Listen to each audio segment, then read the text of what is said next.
here is an opportunity from a Salesforce company. So internship opportunity from the Salesforce company. Location Hyderabad and Bangalore. Last day to apply for the job is internship is April 14th.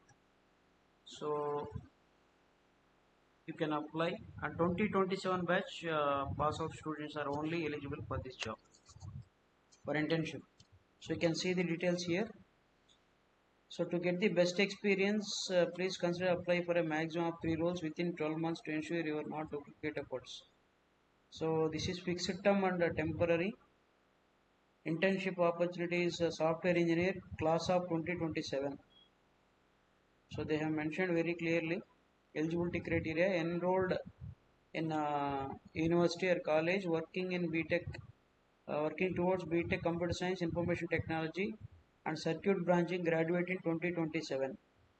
Academic or professional internship, ability to learn new technologies.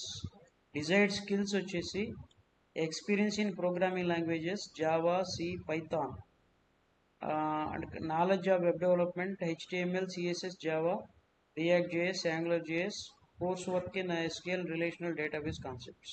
Okay, this is the information. You can apply for this job and share to all your friends.